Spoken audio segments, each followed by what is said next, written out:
આમ આદમી પાર્ટીની આમ આદમી પાર્ટી એક એવો ચહેરો લઈને આવ્યું છે જેનું નામ છે રાઘવ।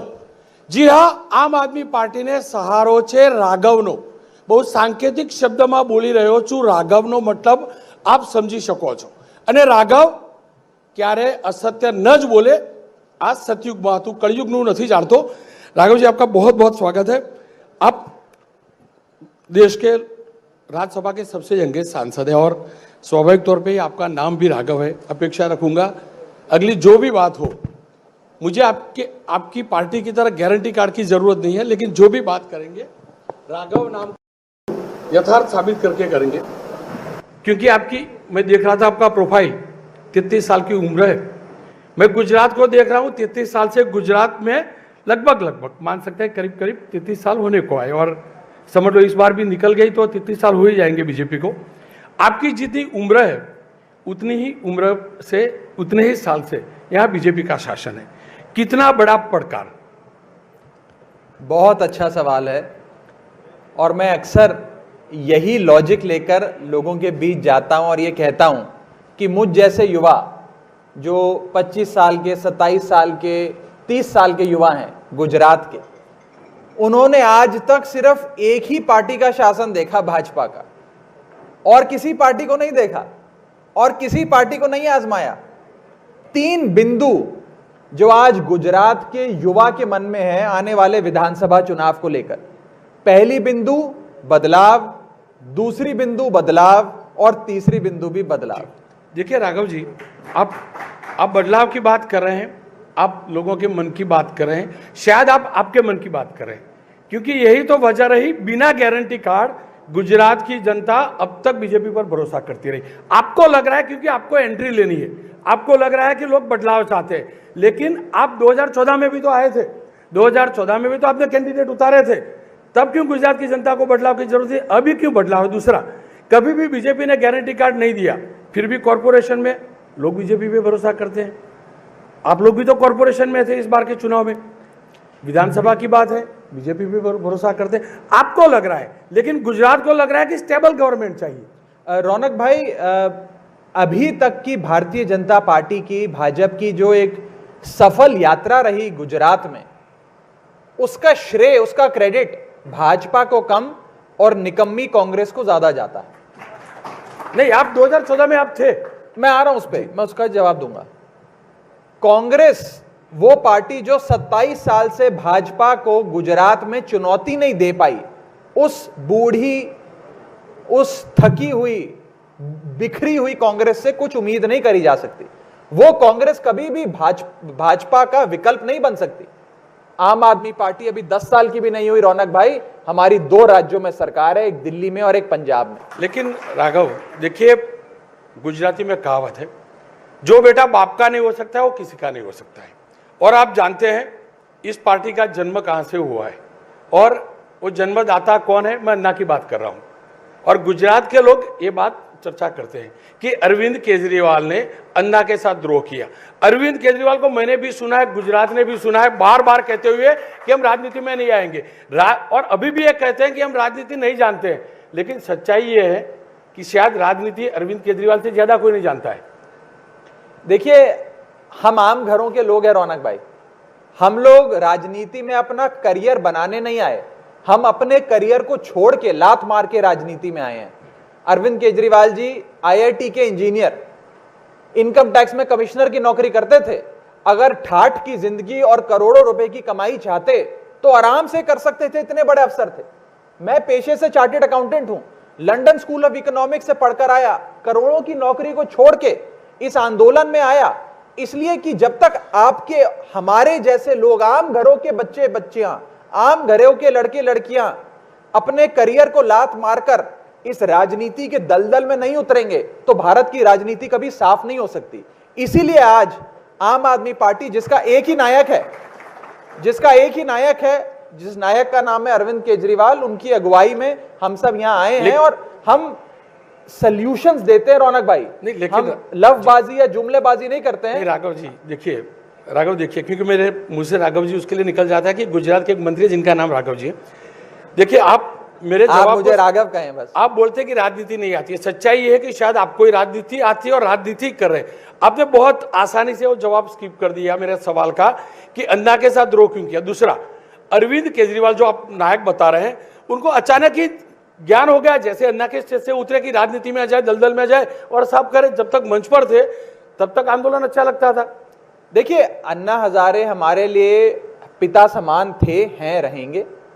उनकी यात्रा हमारे साथ आंदोलन तक थी। हमने क्या मांग करी थी, क्योंकि आप बार बार आंदोलन की तरफ जा रहे हैं। आंदोलन में हमने मांग करी थी कि हमें एक लोकपाल कानून ला दीजिए जिसमें देश में भ्रष्टाचार रुक जाएगा। उस समय की कांग्रेस पार्टी ने कहा कि अगर कानून इतना ही पसंद है, अगर कानून बनाने की इतनी इच्छा है तो पार्टी बनाओ, चुनाव लड़ो, चुनाव जीतो, सरकार बनाओ और अपना कानून लाओ। तो अरविंद केजरीवाल ने कहा ठीक है भैया, चुनौती स्वीकार है, पार्टी बनाई, चुनाव लड़ा, चुनाव जीता, सरकार बनाई और अपना लोकपाल कानून लाए। लेकिन अन्ना का आशीर्वाद कभी भी नहीं लिया। अन्ना ने आशीर्वाद नहीं दिया। अन्ना हजारे ने शुरुआत में ही कहा था कि उनकी जो यात्रा है वो यात्रा आंदोलन की है, वो गैर राजनीतिक रहते हुए अपनी यात्रा करना चाहते हैं। और हमारा यह मानना था कि जब तक राजनीति के कीचड़ में नहीं उतरेंगे झाड़ू लेकर, तब तक ये कीचड़ साफ नहीं होगा। देखिए, हम उन परिवारों से आते हैं रौनक भाई, आप हम सब आम घरों के बच्चे जो यहां बैठे हैं, जिनके घरों में हमें यह सिखाया जाता है, पढ़ाया जाता है कि राजनीति बेरोजगार लोगों का, गुंडों का, बाहुबलियों का या बहुत अमीर लोगों का काम है। इसमें आम घरों के बच्चे नहीं जा सकते और कोई भी नहीं आना चाहता। लेकिन किसी को तो राजनीति के दलदल में उतरना पड़ेगा। ये वही मानसिकता है जो कहते हैं कि शहीद आजम भगत सिंह की तो बहुत हम लोग सब बहुत आदर करते हैं, सम्मान करते हैं, प्यार करते हैं उनसे, लेकिन कहते हैं कि अगर भगत सिंह जी पैदा हो हमारे घर में ना हो, पड़ोसी के घर में हो। यह मानसिकता नहीं हो सकती। देखिए, गुजरात मॉडल की चर्चा देश भर में होती रही, अब आप दिल्ली मॉडल की बात करें। लेकिन मेरा सवाल यह है, गुजरात में आप आ रहे हैं, आपका नारा है एक मौका केजरीवाल को, क्यों मेरे ईसुदान को एक मौका नहीं? क्यों मेरे गोपाल इटालिया को एक मौका नहीं? क्यों आपको भरोसा नहीं है कि ईसुदान के नाम पर वोट मिलेंगे? आपको भरोसा नहीं है गोपाल इटालिया के नाम पे वोट मिलेंगे? शायद ये वजह कि आप चेहरा केजरीवाल का आगे कर रहे हैं। आम आदमी पार्टी के सबसे बड़े वोट गेटर जिसे कहते हैं, जिनके नाम पर वोट पड़ता है, उस शख्स का नाम है अरविंद केजरीवाल। आधी सेकंड के लिए रुकूंगा, आधी सेकंड के लिए मैं यही कहता हूं। आप बार बार ये कहते रहे हमें राजनीति नहीं आती है, लेकिन यही चीज बताता है आपको राजनीति आती है, आप राजनीति करने ही आए। अब इन जी, भारतीय जनता पार्टी से लड़ते लड़ते हो सकता है थोड़ी बहुत राजनीति हम सीख गए हों। जैसे भारतीय जनता पार्टी पूरे हिंदुस्तान में घूम घूम कर आदरणीय मोदी जी के नाम पर वोट मांगती है, क्योंकि उन्हें लगता है कि मोदी जी के नाम पर शायद वोट पड़ता है। इसलिए आम आदमी पार्टी अपने नायक, अपने सबसे बड़े नेता, अपने राष्ट्रीय संयोजक अरविंद केजरीवाल जी के नाम पर वोट मांगती है। लेकिन इसका यह मतलब नहीं कि हमारी गुजरात की इकाई कमजोर है। ईशुधन गढ़वी से लेकर गोपाल इटालिया तक आम आदमी पार्टी में एक एक ऐसा सेनानी है जो भारतीय जनता पार्टी की मसल पावर, मनी पावर और मीडिया पावर से लड़ने का गूदा रखता है, उसकी ताकत रखता है। नहीं, देखिए, अब बार बार बस अब वही मुद्दे पर आता हूं। बार बार जितने भी आपके नेता आते हैं, बार बार ये बोलते हैं कि मीडिया डरा हुआ है, मीडिया हमें नहीं दिखा रहा है। शुरुआत वहां से होता है। यदि मैं एबीपी अस्मिता, मैं भी तो मीडिया कर्मी हूं, डरा होता तो स्वाभाविक तौर पे आपको आमंत्रित नहीं करता। मैं डरा होता तो ईशुदान गढ़वी को आमंत्रित नहीं करता। क्यों ये नकारात्मकता फैलाई जाती है कि लोग डरे हुए, उसके लिए आम आदमी पार्टी, आप मीडिया को क्यों आप मोहरा बनाते, मुझे बताइए। हम तो डरे हुए नहीं है। मीडिया को बिल्कुल भी मोहरा नहीं बनाते और हम मीडिया से बहुत प्यार और उनका सम्मान करते हैं। आप निडर पत्रकार हैं रौनक भाई। एक माहौल ऐसा बन गया, मैं आपके चैनल की बात नहीं कर रहा, लेकिन अन्य मीडिया आउटलेट्स की बात कर रहा हूं, जहां बहस बुलाई जाती है आम आदमी पार्टी के ऊपर कि आम आदमी पार्टी ने यह कितना गलत काम कर दिया, जिसमें एक भाजपा का प्रवक्ता होता है, एक आरएसएस का विचारक होता है, एक कांग्रेस का प्रवक्ता होता है, जो पत्रकार होते हैं दो जो भाजपा के प्रति अपना पक्ष रखते हैं, एक एंकर होता है जो भाजपा का ही एम्प्लॉय होता है, और आम आदमी पार्टी का एक भी प्रवक्ता नहीं होता है, और बहस होती है। यह दिखाता है कि आज भारत देश में मीडिया की जो स्थिति है वो भारत की राजनीति की तरह बद से बदतर होती जा रही है। राघव, देखिए, आपने बताया कि बीजेपी से आप लोगों ने राजनीति सीख ली। अब यही चीज की चर्चा होती है कि अरविंद केजरीवाल ने भी नरेंद्र मोदी से राजनीति सीखी, या तो उसी रास्ते पर चल रहे हैं।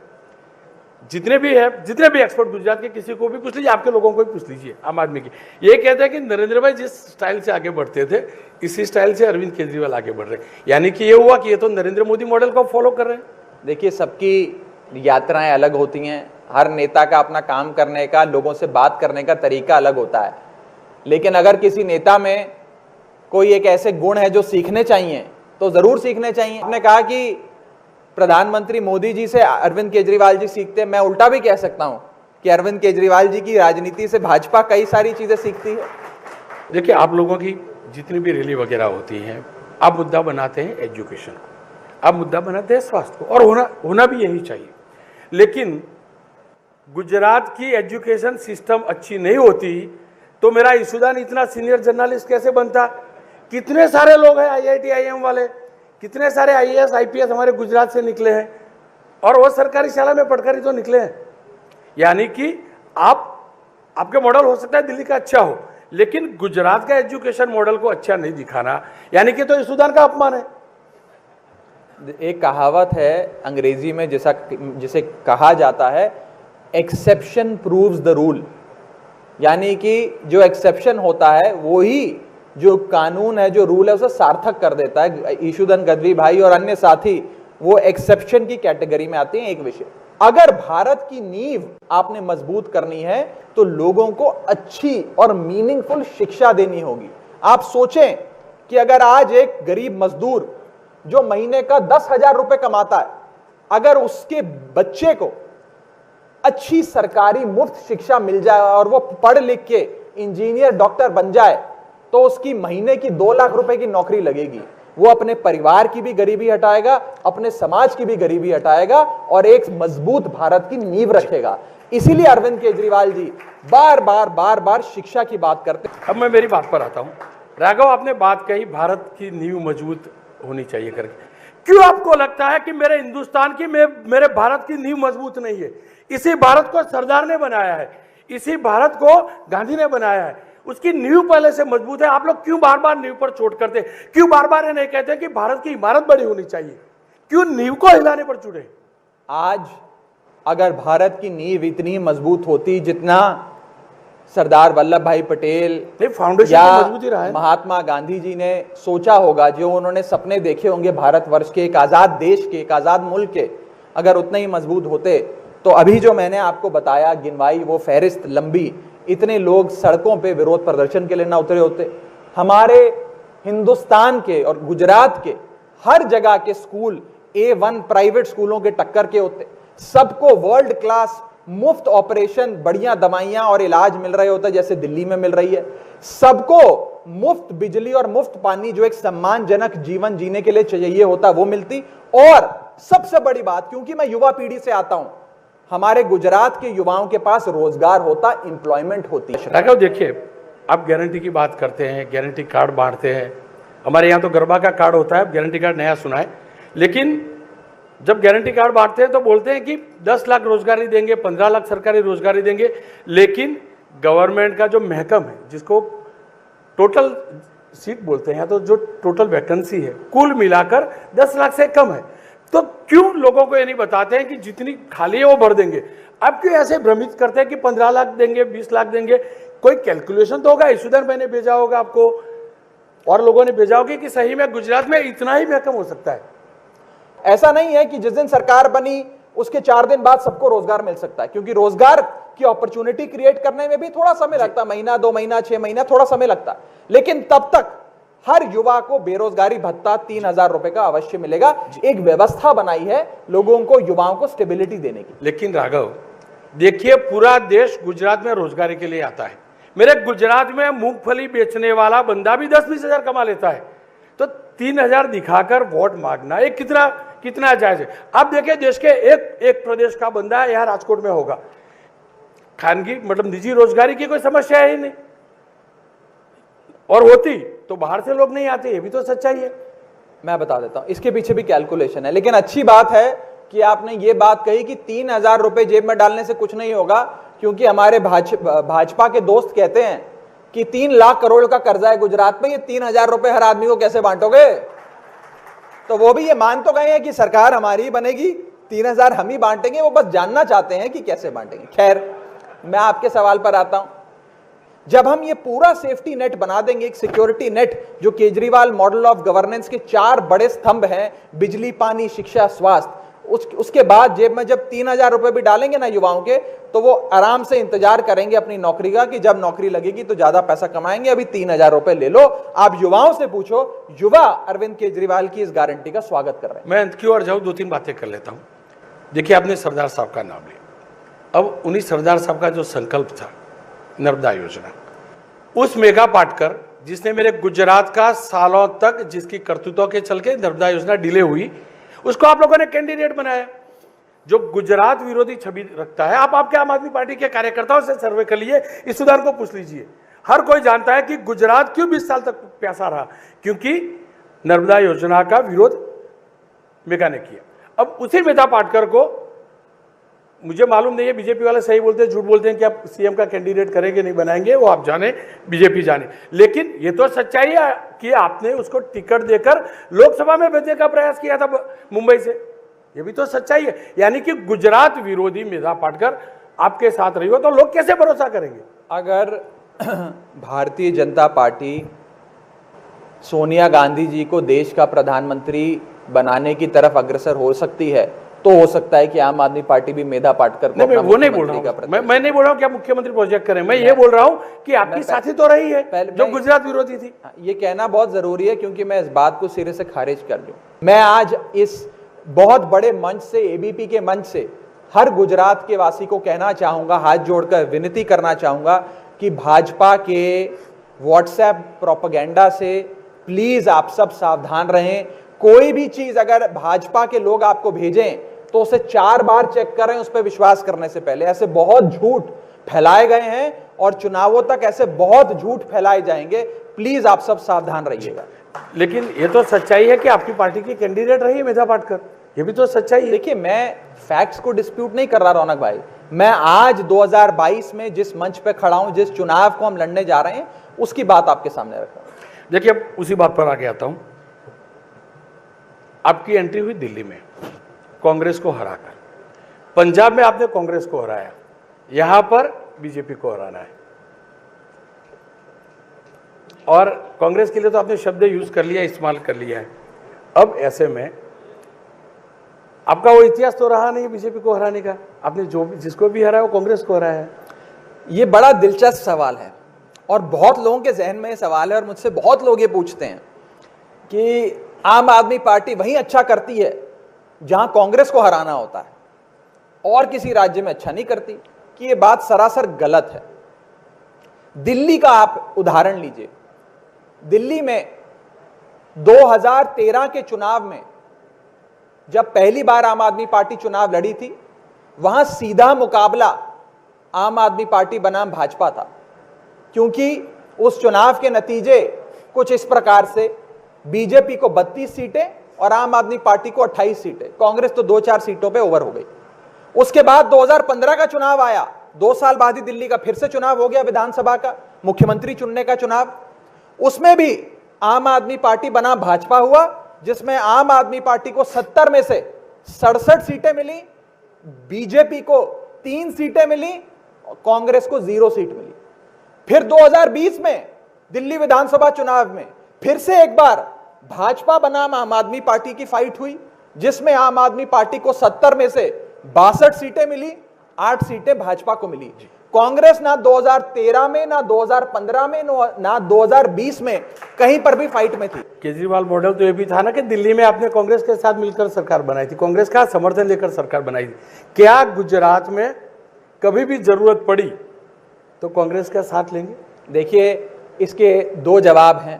पहली चीज, गुजरात का सह प्रभारी बनने के बाद आज मेरा पहला दौरा है। नहीं, आपका गणित अच्छा है, मैं सच्चा मैं जानता हूं।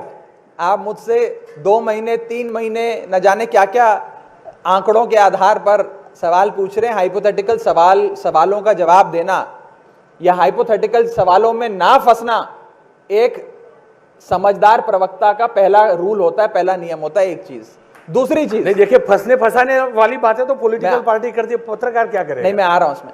और क्योंकि आपने दिल्ली की बात करी, 2013 में हमने कांग्रेस के साथ गठबंधन की सरकार नहीं बनाई थी, अल्पमत की सरकार बनाई थी। एक अल्पमत की सरकार और एक गठबंधन की सरकार, समर्थन लिया एक हुआ है। माइनॉरिटी गवर्नमेंट और एक अलायंस गवर्नमेंट में जमीन आसमान का फर्क होता है। और क्योंकि वो नियम कायदे पे सरकार बनाई गई थी, लोकपाल कानून में कांग्रेस ने हमारा साथ नहीं दिया, एक नई नवेली सरकार पूरी सरकार को लात मार के उस कुर्सी को छोड़ के अरविंद केजरीवाल जी फिर सड़कों पे आए, लोगों के बीच गए और आजाद भारत के इतिहास में सबसे बड़े जनादेश की सरकार 2015 में बनाई। एक आखिरी सवाल, गुजरात का केजरीवाल, गुजरात का मान कौन होगा? ईसुदान गढ़वी होगा या और कोई? फिर मैं आज आप गणित के मास्टर हैं, देखिए आप लोग पहले- रिसर्च करके काम करते हैं और कई सालों से रिसर्च चल रहा होगा। छोटी छोटी बात में आप सर्वे करवाते हैं, काफी कुछ सर्वे भी तो हुआ, मैं भी तो कोई खबर निकालूं। जैसे ही सर्वे कराएंगे और जैसे ही सर्वे के नतीजे आएंगे, मैं रौनक भाई पर्सनली आपको फोन करके उसके नतीजे आपसे नहीं, शेयर मुझे करूंगा। मुझे नहीं, आप मेरे पर्सनली पास- फोन मत कीजिए, मेरे मेरे दर्शकों पास को कोई बताइए। सर्वे देखिए आप कॉन्फिडेंट है सरकार बनेगी। आप मेरे पहले ही दौरे पे मुझसे पूछ रहे हैं कि सब बता आप दीजिए। लोग कॉन्फिडेंट है आपकी सरकार बनेगी? ईसुदान बार बार कहता है बदल देंगे बदल देंगे, बनेगी। अब बदलना ही तो, ये भी तो सोच के कुछ तो सोचा होगा। देखिए आप लंबा सोच के चलने वाले लोग हैं। आप जब अन्ना के स्टेज पर गए तभी कुछ सोचा होगा, कांग्रेस के साथ सरकार में, मतलब कांग्रेस का समर्थन लेके सरकार में बैठे तभी कुछ सोचा होगा, पंजाब को लेकर मान जी को बिठाए तभी कुछ सोचा होगा, गुजरात के बारे में भी तो कुछ। आप गुजरात का सोचते हैं तो आपके कार्यकर्ता का तो सोचा होगा कि देखिए, उसको कौन सा स्थान दे। ये फैसला आम आदमी पार्टी गुजरात के लोगों पर छोड़ती है कि आम आदमी पार्टी और अरविंद केजरीवाल जी की सरकार यहां अवश्य बनेगी। अब उसका मुख्यमंत्री कौन होगा, चेहरा कौन होगा, वो कौन तय करेगा, कब तय होगा, ये आने वाले समय में हम आपको जरूर बताएंगे कि उनका अगला मुख्यमंत्री कौन होगा। राघव, बहुत बहुत शुक्रिया। बहुत बहुत शुक्रिया, થેન્ક યુ। પ્રયાસ હતો આમ આદમી પાર્ટીનો પણ મત રાખવાનો, કારણ કે વારંવાર એ કહેવામાં આવે છે કે મીડિયા ડરેલું છે, ના આ એનો પુરાવો છે, મીડિયા ડરેલું નથી। માત્ર રોનક પટેલ કે અસ્મિતા નહીં, તમામ લોકો બોલે છે, તમામ લોકો સત્યને સામે લાવવાનો પ્રયાસ કરે છે। વાત રહી રાજનીતિની, તો રાજનીતિમાં અર્જુન પણ છે, રાજનીતિમાં રાઘવ પણ છે, પણ આપણે તમામ લોકો જાણીએ છીએ આ કળિયુગ છે।